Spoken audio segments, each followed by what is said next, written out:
Saya harapkan yang laki-lakinya loh, saya harapkan suaminya atau ayahnya yang ber-KB sebagai bentuk tanda tanggung jawab terhadap diri dan keluarganya. Jangan terus-terusan dibebankan pada perempuan, gitu loh. Program KBR Vasektomi itu kapan dilaksanakan?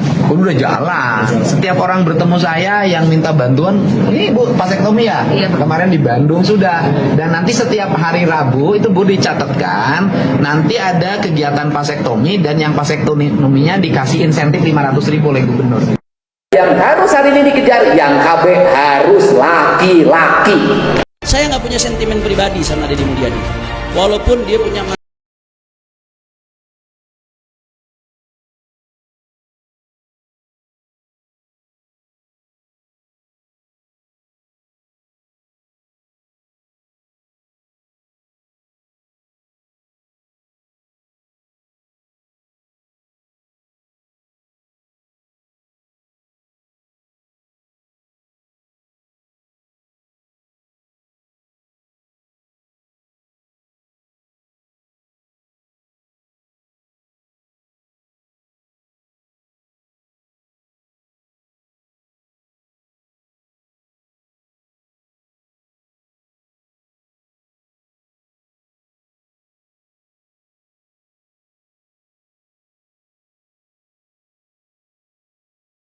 Pria untuk bantuan sosial itu seperti apa? Oh iya gini, jadi gini, saya ini kan orang yang bukan administratif, praktis. Saya ini sering banyak banget orang yang minta tolong saya untuk biaya lahiran. Lahiran itu nggak tanggung-tanggung loh, 25 juta, 15 juta, karena rata-rata sesar.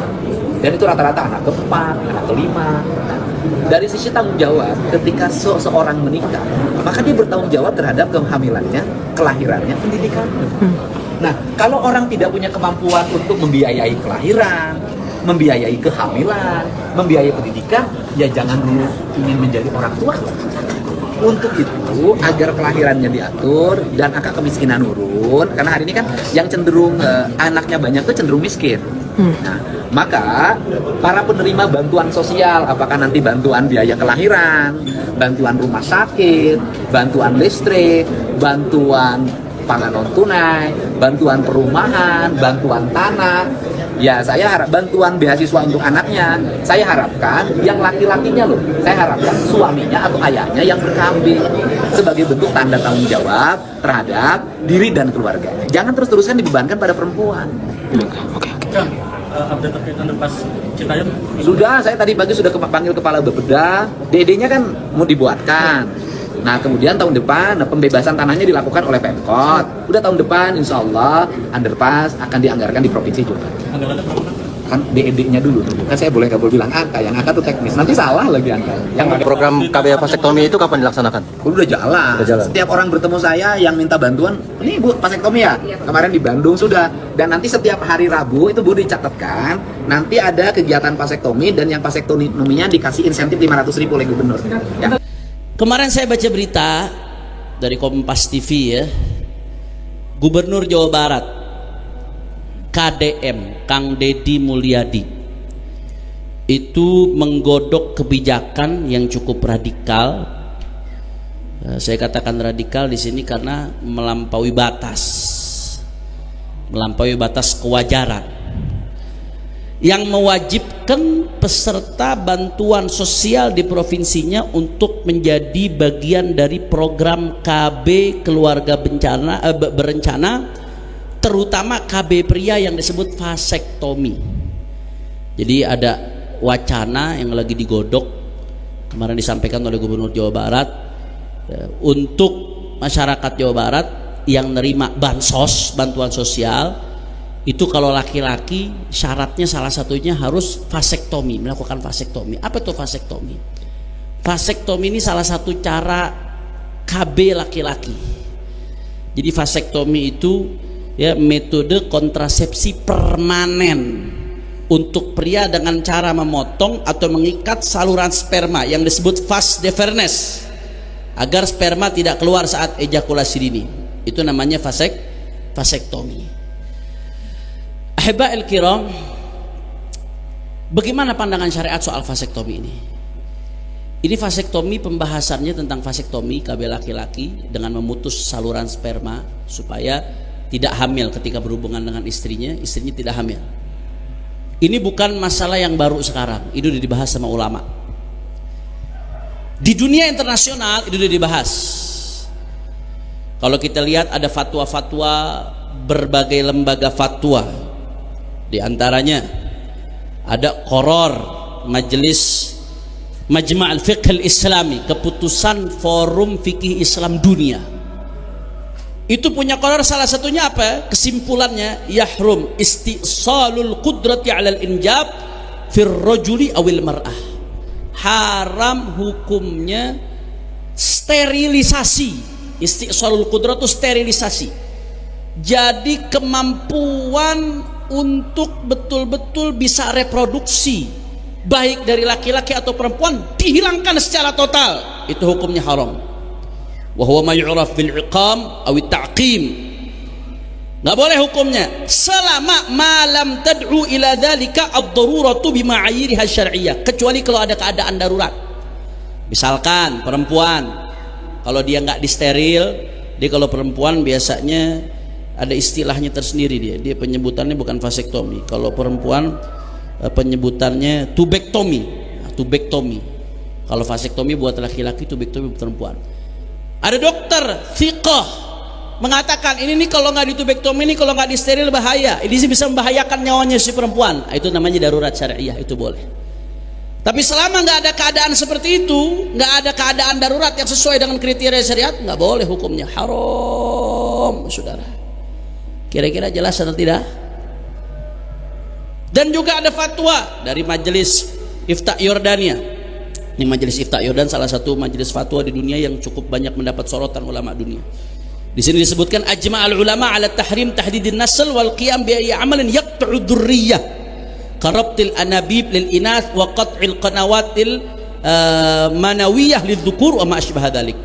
Yang intinya kesimpulannya ya tadi, kalau steril betul-betul dihilangkan kemampuan untuk reproduksi secara permanen, itu diharamkan, kecuali kalau dalam keadaan darurat. Kira-kira jelas atau tidak? Nah sekarang pertanyaannya, Beb, vasektomi itu permanen apa enggak sih? Bisa dibalikin lagi apa enggak vasektomi? Nah, jadi vasektomi itu sebetulnya secara medis bisa dikembalikan lagi. Jadi setelah diputus itu saluran air mani, bisa dikembalikan lagi. Nama proses pengembaliannya adalah vasostomi atau reversal vasektomi. Pusing kan ente dengar? Makanya Anda baca, takut salah nyebut. Vasostomi atau reversal vasektomi. Itu ada proses itu, tapi ada tapinya. Nggak ada yang bisa jamin itu kembali 100%, saudara.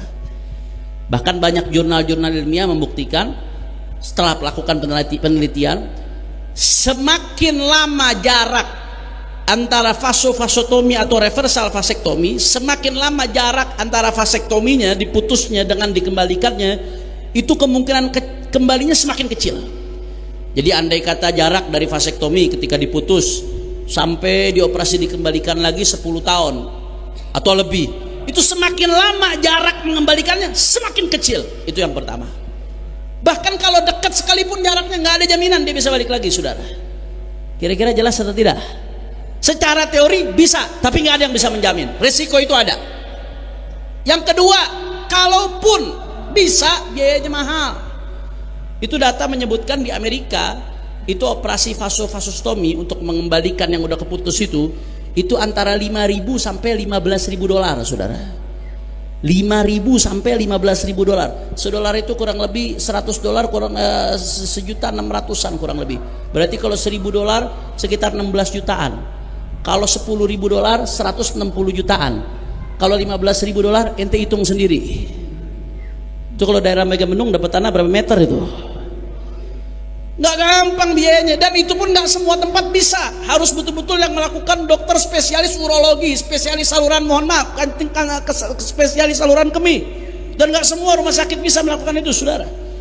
Jadi memang potensi terjadinya pemandulan permanen yang ditimbulkan karena vasektomi itu sangat besar. dan potensi bisa dikembalikan lagi seperti semula, tidak ada kepastian. Dia ada prosentasenya berdasarkan penelitian, semakin lama semakin sulit untuk dikembalikan seperti semula, saudara. Makanya nggak heran ya, kalau di MUI Indonesia pun sudah mengeluarkan fatwa beberapa kali, nggak cuma sekali, saudara. Itu fatwa yang pertama yang dikeluarkan MUI tahun 1979. Jadi dari tahun 79 MUI sudah bahas ini masalah steril. Cuman bedanya steril kalau buat laki-laki disebutnya vasektomi. Kalau buat perempuan disebutnya tubektomi, steril. Dibikin udah secara permanen, nggak bisa hamil lagi, nggak bisa reproduksi. Di sini disebutkan ada fatwa dari tahun 1979 MUI. Fatwa ini berdasarkan makalah yang disusun oleh Kiai Haji Rahmatullah Siddiq. Ini pendiri Al-Falah, tempat saya belajar. Saya SD MTS di Yayasan Al-Falah. Al-Falah pendirinya almarhum Kiai Haji Rahmatullah Siddiq. Jadi ada Syekhu Masyayikhi Kiai Haji Rahmatullah Siddiq. Kemudian Kiai Haji Muhammad Syakir dan almarhum Kiai Haji Syafi'i Hazami, ada Syekhul Masyayikhnya orang Betawi. Yang kemudian makalah tersebut dijadikan pertimbangan untuk memutuskan fatwa oleh MUI. Keputusannya apa? Pemandulan dilarang oleh agama. Sedangkan vasektomi dan tubektomi adalah salah satu bentuk pemandulan. Dan di Indonesia belum dapat dibuktikan bahwa vasektomi dan tubektomi dapat dipasang kembali. Itu tahun 79 tuh. Fatwanya udah ada. Fatwa MUI tentang vasektomi, pemandulan. Di stop secara permanen reproduksinya supaya nggak punya anak lagi orang. Tahun 79. Nggak sampai di situ. Kemudian MUI melanjutkan lagi di tahun 2009. Di tahun 2009 ketika ada kumpul istimewa ulama Komisi Fatwa MUI se-Indonesia, saat itu ketua istimanya Kiai Haji Ma'ruf Amin. Saat itu tahun 2009 di Padang Panjang. Kesimpulannya apa lagi? Sama. Vasektomi sebagai alat kontrasepsi KB sekarang ini dilakukan dengan memotong saluran sperma. Hal itu berakibat terjadinya kemandulan tetap. Upaya rekanalisasi, penyambungan kembali tidak menjamin pulihnya tingkat kesuburan kembali yang bersangkutan. Oleh sebab itu, Ijtima Ulama Komisi Fatwa se-Indonesia memutuskan praktek vasektomi hukumnya haram. Itu fatwa MUI tahun 2009. Jelas atau tidak? Dan ternyata ini dibahas lagi sama MUI tahun 2012. Karena memang hal-hal yang berkaitan dengan sains ini biasanya hukumnya ada potensi berubah seiring dengan perkembangan sainsnya. Hukum kalau hukum masalah pemandulannya itu nggak ada perubahan. Karena di dalam hadis sahih Rasulullah SAW itu naha anil ikhtisar. Rasulullah itu melarang ikhtisar. Ikhtisar itu apa? Kebiri. Rasulullah itu melarang kebiri. Kebiri dilarang oleh Rasulullah SAW. Ya, karena kebiri itu satu, menghilangkan syahwat. Orang kalau udah dikebiri nggak ada syahwatnya sama sekali. Dan yang kedua, udah kehilangan kemampuan untuk reproduksi orang kalau dikebiri. Dilarang oleh Nabi SAW. Nah, ulama-ulama mengkiaskan. Maka dikiaskan kepada kebiri apa? Segala sesuatu yang menghilangkan kemampuan reproduksi. Itu dikiaskan. Sebagaimana kebiri haram karena dia menyebabkan orang nggak punya anak. Sedangkan hifdzun nasl, menjaga kelestarian keturunan itu bagian daripada tujuan syariat, maqasidus syariah. Maka segala sesuatu yang menyebabkan orang jadi nggak bisa punya anak secara permanen diharamkan. Qiyasan ala nahyil ikhtisar, dikiaskan kepada larangan untuk kebiri karena ilatnya menyebabkan seseorang nggak bisa punya anak. Jelas atau tidak? Paham atau tidak? Jadi kalau hukum pemandulannya secara permanen udah jelas haram. Cuman perkembangannya di sini sehingga kadang fatwa berubah. Perkembangannya apakah vasektomi ini termasuk pemandulan permanen atau bukan? Apakah bisa dikembalikan atau bukan? Karena ini berkembang nih, teknologi berkembang. Makanya tahun 2012 dibahas lagi. Akhirnya di tahun 2012 diputuskan tetap haram oleh MUI. Lagi-lagi fatwa MUI tetap haram. Tapi ada pengecualian. Ada pengecualian. Apa pengecualiannya? A. Untuk tujuan yang tidak mengalahi syariat. B. Tidak menimbulkan kemandulan permanen. Tetap tuh ada wanti-wanti seperti itu. Artinya kalau nggak ada jaminan ini nggak boleh, tetap haram hukumnya. C. Ada jaminan dapat dilakukan rekanalisasi yang dapat mengembalikan fungsi reproduksi seperti semula. Harus ada jaminan. D. Tidak menimbulkan bahaya mudarat bagi yang bersangkutan. Dan E. Ini yang paling penting. Apa? Tidak dimasukkan ke dalam program dan metode kontrasepsi mantap, saudara. Jadi fatwa MUI jelas, andai kata pun boleh dalam keadaan darurat tertentu, darurat medis. Kalau sekiranya bisa membahayakan diri dia, itu pun boleh. Itu pun nggak boleh jadi program pemerintah. Apalagi sampai jadi syarat untuk menerima bansos. Sekarang kalau yang miskin, orangnya anaknya baru satu, bagaimana? Kalau yang miskin orangnya belum punya anak, bagaimana? Mau disuruh vasektomi? Andai pun dia punya anak banyak, apa nggak ada solusi lain selain memandulkan dia, selain bikin dia nggak bisa punya anak lagi? Kira-kira jelas atau tidak? Makanya di sini tegas, ada ketentuan, ada rekomendasi dari MUI. Apa rekomendasinya? Ini yang mau saya tekankan. Rekomendasinya satu, pemerintah diminta tidak mengkampanyekan vasektomi secara terbuka, umum dan massal sebagai salah satu bentuk alat kontrasepsi untuk masyarakat. Vasektomi dimungkinkan hanya untuk orang-orang tertentu yang memenuhi persyaratan sebagaimana di atas. Jadi dilarang itu. Diminta supaya pemerintah nggak kampanye, apalagi dijadikan syarat bansos. Jelas atau tidak? Faham? Jadi saya minta tolong Kang Deddy Mulyadi ya. Saya nggak punya sentimen pribadi sama Deddy Mulyadi.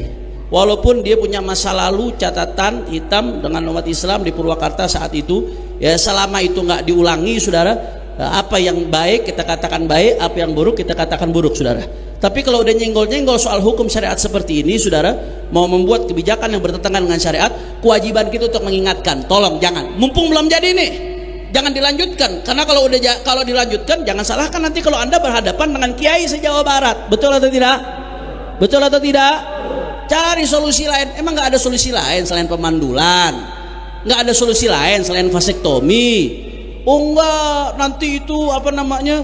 Akhirnya kalau satu keluarga anaknya banyak, padahal keluarganya miskin, akhirnya bansos negara jatuhnya ke dia juga. Ini kan urusan teknis. Ya ente pejabat digaji buat ngurusin teknis. Cari dong solusi lain, saudara. Kan bisa dicari bagaimana caranya ada pemerataan bansos. Oh kalau satu keluarga anaknya kebanyakan, ya udah dia dapat jatah bansosnya tetap segitu, nggak perlu dengan sesuai dengan jumlah anaknya. Tapi kalau keluarga emang mampu, ya udah, daripada dikasih ke koruptor, mendingan dikasih ke orang miskin, saudara. Betul atau tidak? Betul atau tidak? Masya Allah. Dan saudara, dan saya tegaskan, urusan bansos ini kalau kita bicara maqasidus syariah, ya maqasidus syariah, esensi daripada bersyariat, saya sudah sering jelaskan, ada namanya hifdzuddin, menjaga agama, ini urutannya. Yang kedua hifdzu an-nafs, menjaga jiwa. Yang ketiga hifdzul akal, menjaga akal. Yang keempat hifdzun nasl, menjaga kelestarian keturunan. Yang kelima hifdzul mal, menjaga harta. Urusan pemandulan ini bertentangan dengan prinsip syariat hifdzun nasl, menjaga kelestarian keturunan. Dan urusan bansos berkaitan dengan hifdzul mal. Kalau kita lihat dari segi apakah fakta terjadi apa enggak, vasektomi mudaratnya muhaqqaqah. Yang namanya madarat pemandulannya udah pasti, bisa dipastikan. Karena dia nggak punya anak lagi setelah itu, saudara. Sedangkan yang namanya bansos, urusan teknis pembagian bansos, andai kata anaknya banyak, dia madaratnya sifatnya masih madrunah atau bahkan mahumah, belum ada kepastian, pasti madarat, saudara. Kalau ini udah pasti madarat. Dan andai kata pun sama-sama ada mudarat yang pasti, yang namanya hifdzun nasl muqaddam ala hifdzul mal, menjaga kelestarian itu lebih didahulukan daripada menjaga harta. Itu secara pandangan maqasidus syariah. Makanya kayak nggak ada solusi lain. Urusan bansos orang dibikin mandul, saudara. La ilaha illallah. Beb, kalau KB perempuan bagaimana? Kalau KB perempuan, saya nggak mau bicara masalah KB saat ini, panjang. MUI sudah punya fatwa, memang dirinci hukumnya. Ada yang sifatnya permanen, ada yang nggak permanen. Ya, ada kalanya kalau kata Syekh Muhammad Said Ramadan Al-Buti, manakala dia dijadikan sebagai sebuah program pemerintah. Tapi ada kalanya kalau dijadikan sebagai pilihan masing-masing keluarga, itu nanti hukumnya beda-beda. Saya nggak mau rinci urusan itu, silahkan Anda buka. Udah banyak data tentang hukum KB. Tapi yang masalah kalau dijadikan permanen seperti ini namanya bisa menyebabkan pemandulan, sedangkan nggak ada kepastian dia bisa dikembalikan lagi. Makanya saya mau tanya, ini di sini banyak para kiai, banyak para ulama, banyak para asatid, santri Jawa Barat. Kalau begitu program syarat wajib vasektomi untuk penerima bansos, kira-kira tolak atau terima? Tolak atau terima?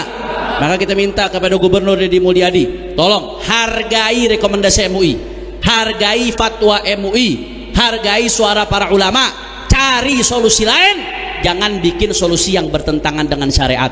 Makanya saya mau tanya masyarakat umat Islam, siap jaga Jawa Barat? Siap jaga Jawa Barat? Siap jaga Jawa Barat? Takbir! Sallu ala Nabi.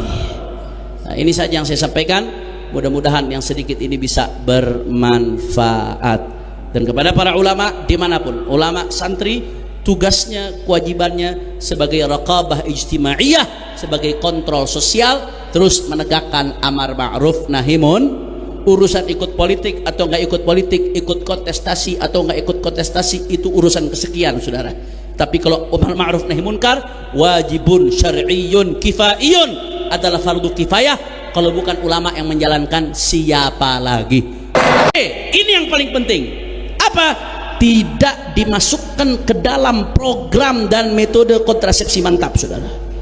Jadi fatwa MUI jelas, andai kata pun boleh dalam keadaan darurat tertentu, darurat medis. Kalau sekiranya bisa membahayakan diri dia, itu pun boleh. Itu pun nggak boleh jadi program pemerintah. Apalagi sampai jadi syarat untuk menerima bansos. Sekarang kalau yang miskin, orangnya anaknya baru satu, bagaimana? Kalau yang miskin orangnya belum punya anak, bagaimana? Mau disuruh vasektomi? Jadi dilarang itu, diminta supaya pemerintah nggak kampanye, apalagi dijadikan syarat bansos. Jelas atau tidak? Faham? Jadi saya minta, tolong Kang Deddy Mulyadi ya. Saya nggak punya sentimen pribadi sama Deddy Mulyadi. Walaupun dia punya masa lalu catatan hitam dengan umat Islam di Purwakarta saat itu, ya selama itu nggak diulangi, saudara, apa yang baik kita katakan baik, apa yang buruk kita katakan buruk, saudara. Gubernur Jawa Barat, KDM, Kang Deddy Mulyadi, itu menggodok kebijakan yang cukup radikal.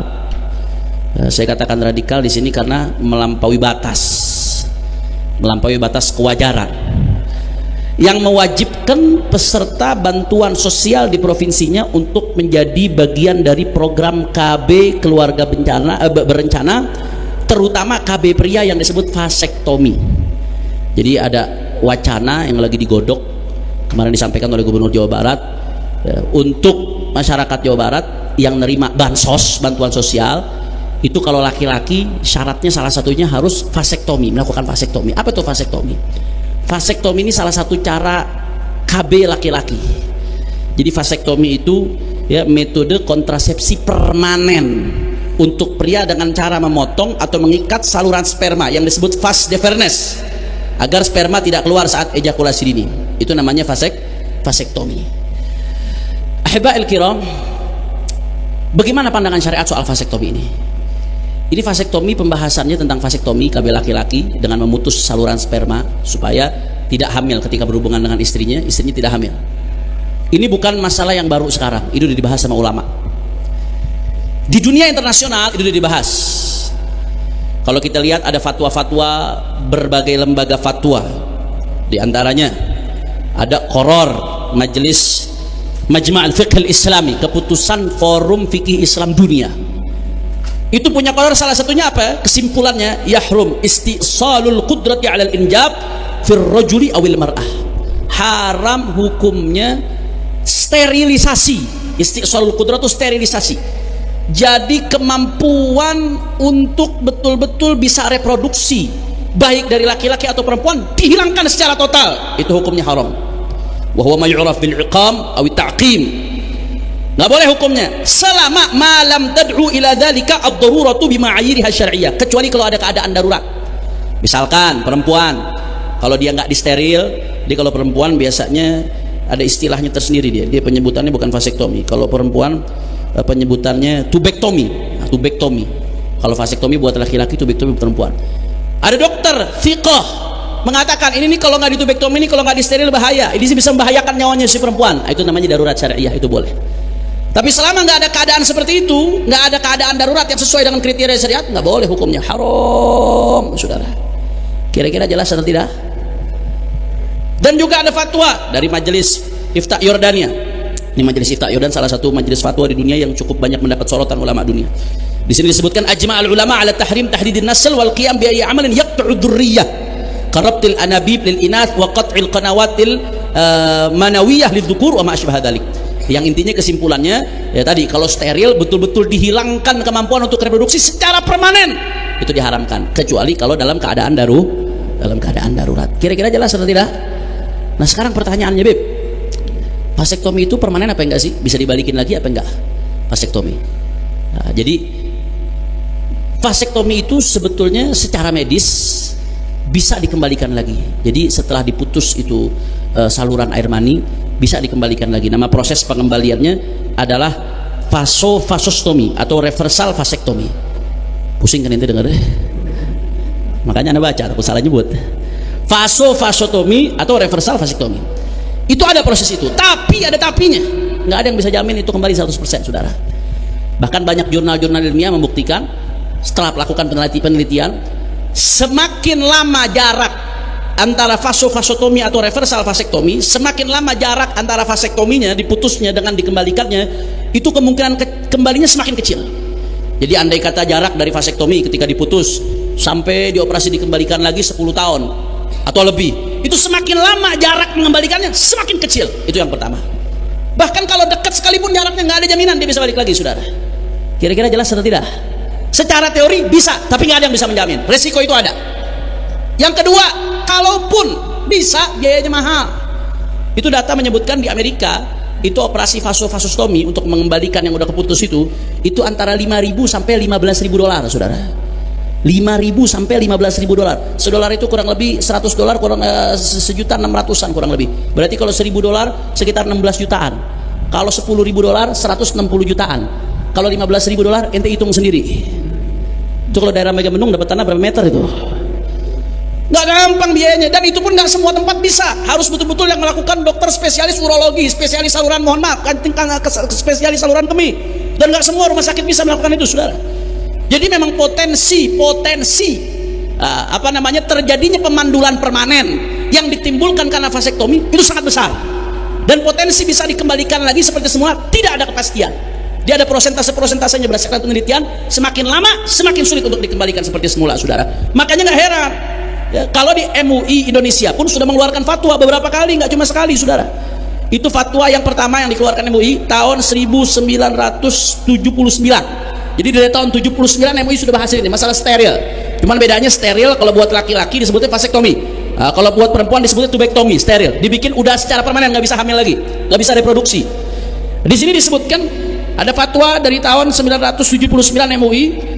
Fatwa ini berdasarkan makalah yang disusun oleh Kiai Haji Rahmatullah Siddiq. Ini pendiri Al-Falah, tempat saya belajar. Saya SD MTS di Yayasan Al-Falah. Al-Falah pendirinya almarhum Kiai Haji Rahmatullah Siddiq. Jadi ada Syekhu Masyayikhi Kiai Haji Rahmatullah Siddiq, kemudian Kiai Haji Muhammad Syakir, dan almarhum Kiai Haji Syafi'i Hazami, ada Syekhul Masyayikhnya orang Betawi.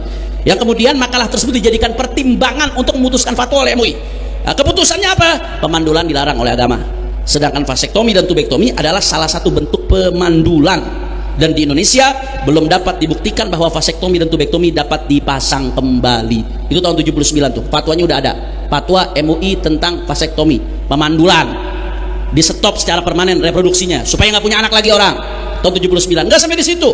Kemudian MUI melanjutkan lagi di tahun 2009. Di tahun 2009 ketika ada kumpul istimewa ulama Komisi Fatwa MUI se-Indonesia, saat itu ketua istimanya Kiai Haji Ma'ruf Amin. Saat itu tahun 2009 di Padang Panjang.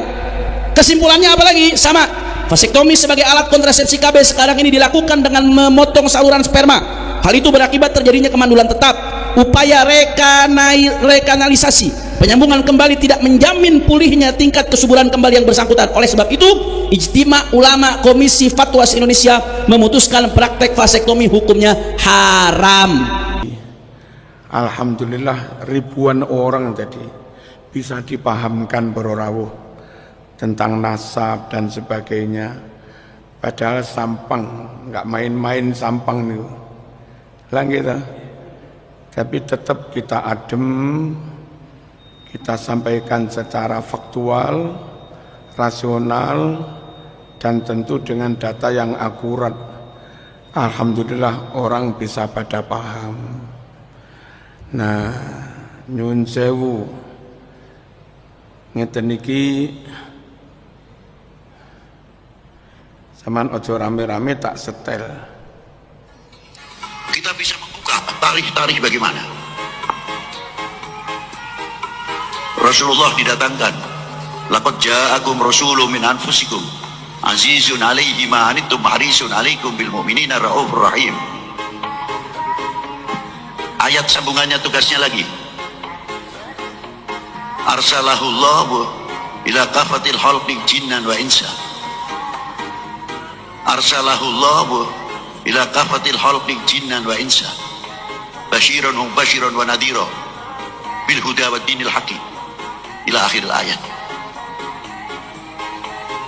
Satu lagi, u'idtu li utammima makarimal akhlak. Menyambung. Intinya dari mana sumbernya itu? Dari laqad ja'akum rasulun min anfusikum azizun, di sini hebatnya. Nek coro Jawa itu lebih luas, sebab sesuai nahumnya teman-teman yakti nekaaken ingsun kum marang sliramu. Teman-teman yakti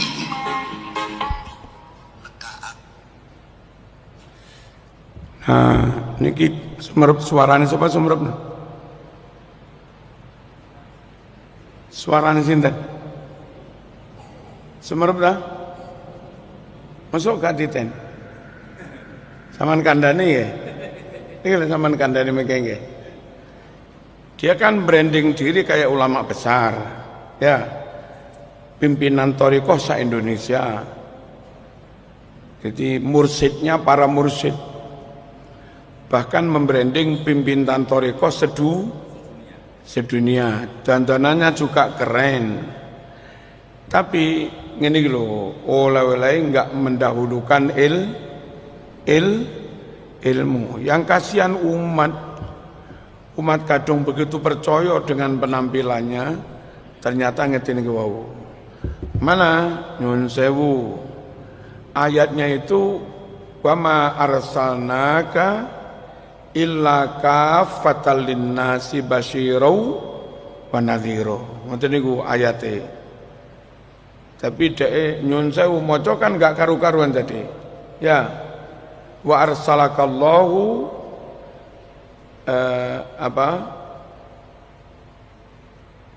ila kafatin jinnan wa insan tambah-tambahi. Nah tentu nambah-nambahi ayat oleh disengaja nggih kafir. Ngerubah-ngerubah ayat kalau disengaja kafir. Kalau enggak disengaja bahaya buat orang awam.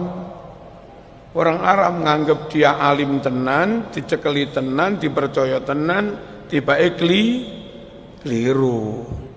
Terus memaknai laqad ja'akum rasulun min anfusikum. Rasulun itu fa'il bukan maf'ul. Harusnya laqad ja'a teman-teman teko kum marang sira kabeh. Sapa sing teko rasulun, rasul utusan.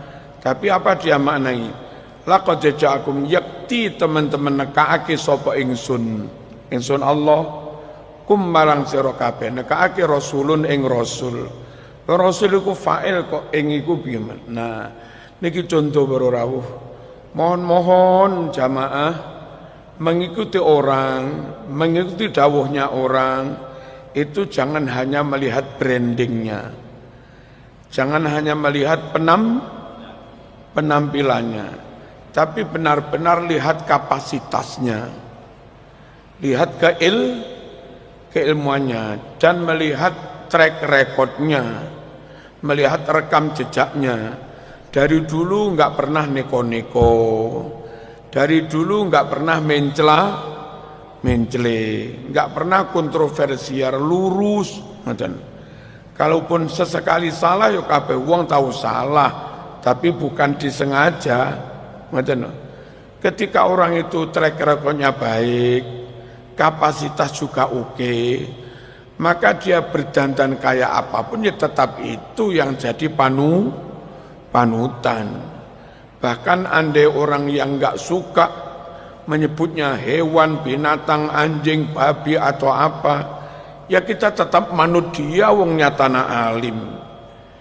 Tetap manut dia wong nyatanya nyun sewu rekam jejaknya enggak suka menipu, nggak berbohong, nggak berkhianat, nggak gendaan, rekam jejak oke, kapasitas juga oke. Paham nggih? Ngene kudu tegas para rawuh. Ojo sampai diapusi dengan penampilan. Lalu nyun sewu, konco-konco politik cek gampangnya memberi titel Kiai Haji. Nek mboten duwe track record sebagai kiai, meskipun nyun sewu gara-gara duduk sebagai pengurus organisasi, ketua atau apalah, lalu diberi gelar Kiai Haji. Kita tetap mboten ngarani Kiai Haji, wong pancen nyatane nggih mboten ngalim. Sakniki modele diundang kampanye iso dalil titik wis diarani Kiai Haji, diserbani wis diarani Kiai Haji. Mungkin dadi pengurus organisasi wis diarani Kiai Haji.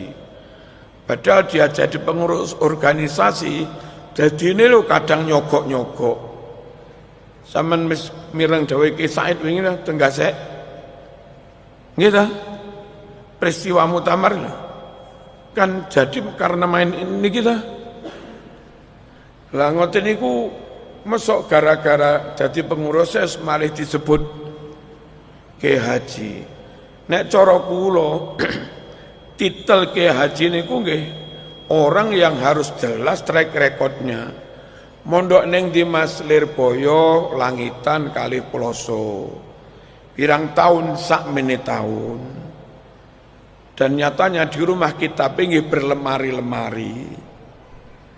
Lalu perjuangannya Mas, Masya Allah sregep, rutinan yang ranting purun, rutinan teng kondo kandang purun, mulang neng langgar terima sorokan Quran purun, mulang jurumiyah purun tanpa gaji bertahun-tahun. Niku lho para rawuh, karakter jiwa kekiaiannya nyata. Berjuang bertahun-tahun tanpa pamrih, tanpa ada sesuatu. Terus suwe-suwe mendapat kepercayaan masyarakat ngekekne pondok. Duwe santri tenan. 10 tahun, 15 tahun membimbing santri, alumni ne yo ngalim-ngalim. Lelek muridnya ngalim, mosok gurune ora ngalim. Catatan alumni 3 pondok besar. Catatan bertahun-tahun telaten mulang rutin yang langgar yang masjid tanpa ada apa-apa. Dan bukti nyata alumni yang duwe murid 3-4 podo ngalim. Lo ngono kuwi lo monggo diarani napa? Monggo diarani kiai. Lah gitu. Apalagi terbukti ndonga tahlil wis gak ngrepek. Ndonga manakib enggak ngrepek. Ndonga tibaan yo enggak ngrepek. Nalkin mayit yo enggak ngrepek. Artinya memang alim tenan. Berbagai ilmu dia punya. Ngoten niku masih sarunge ngepir, Marzuki ngarani kiai. Dukolek sampean. Masih melarat kopiah ini sampai nyadam. Apa nyadam ini? Kopiah lek suara diganti-ganti kan rodok abang. Lah gitu. Benih ini ki cepot sitok ketara melarat. Kula tetep ngarani kuwi kiai. Nah, cuma masyarakat ini kadang ndelok pakaiane, ndelok penampilane, ndelok posisine di MUI, ndelok posisine di MU dadi apa di NU, ndelok posisine di Muhammadiyah tanpa melihat kiprahnya, tanpa melihat perjuangannya, tanpa melihat moralitasnya, tanpa melihat track recordnya, tanpa melihat kealiman dan kapasitasnya, tanpa melihat sanad biyen ngaji di mana. Nek cara kula niku wis ngajine jelas, kealiman kapasitasnya jelas, kiprah perjuangannya nyata, 10 tahun, 20 tahun rutin ngisi teng langgar-langgar pindah-pindah tanpa dibayar. Akhirnya dapat kepercayaan dari umat, digawe ning pondok ya nyuwun sewu digratisi pisan. Mbak enggak kadek njaluk bayaran. Muridé yang dia ajar keluar alim-alim. Pun nek ngoten niku dadi pengurus NU ya tak arani kiai, ora dadi pengurus NU ya tak arani kiai. Wong liya sing iri ngelok-ngelokne dadi anjing, babi, setan, kula tetep ngarani kiai sing model koyo ngenten niku. Paham nggih? Lek jenengan nyawang dandanane niki wau. Wah, brandinge pimpinan thariqah sak Indonesia. Serbane jos. Coba yo jos ning tibake maca ayat ae kaya ngoten niku. Maca hadis nggih salah. Memaknai nggih salah. Sing masakake wong awam garang ngerti apa-apa. Ruwe mengkui jerene keturunane Kenaro harus kami bermahabbah mesaaken para rawuh. Clear mboten iki? Ilmu nggih? Ilmu sing dicekili ilmu. Nabi lek dawuh ala innal anbiya lam yuwarrithu dinaron wala dirhaman.